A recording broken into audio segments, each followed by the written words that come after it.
Wait, is he giving you kisses? Aww. The day a lonely donkey was overlooked by everyone else, he found the one friend who'd never let him feel that way again.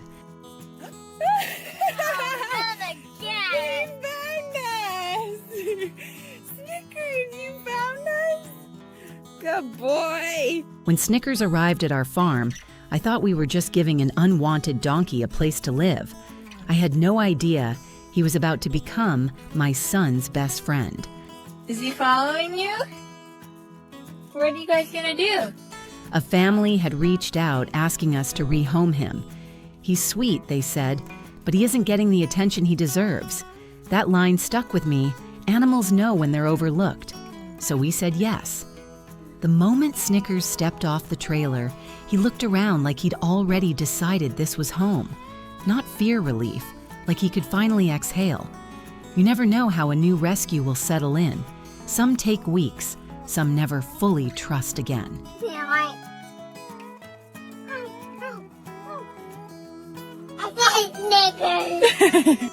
Snickers walked onto that farm like he'd been waiting for it his whole life.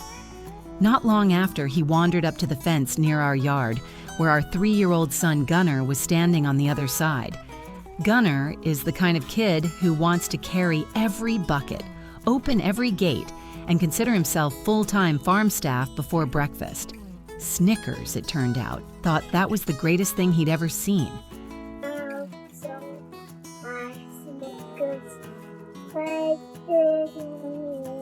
The first time Gunnar hauled over a small bucket of grain, Snickers followed him so closely you'd think they'd known each other for years. From that day on, they were inseparable. You want to give him a kiss? Gunnar wobbling across the yard under feed that was almost too heavy for him, Snickers walking patiently beside him the whole way. To Gunnar, it wasn't a chore. It made him feel important, and Snickers took in every bit of the attention like he'd been starved for it. That donkey loves affection more than any animal I've seen. He was in the water. Yeah. In this door. What was he doing? The second the back door opens, he starts braying loud, dramatic, impossible to ignore, basically demanding to know where everyone is. And the second Gunnar hears him, he sprints outside like he's been summoned. Hugs, nose kisses, tiny hands on his face, exactly the kind of attention Snickers had probably gone without for a long time. You ready? I'm ready. What gets me most is the calm they bring each other. Alone, they're both pure chaos. Gunnar runs at full speed. Snickers is playful and stubborn and loud. But together, something in both of them settles. Some afternoons I'll watch from the kitchen window. Gunnar sitting quietly in the grass, Snickers standing beside him with his head lowered near his shoulder. No noise, no chaos, just quiet understanding.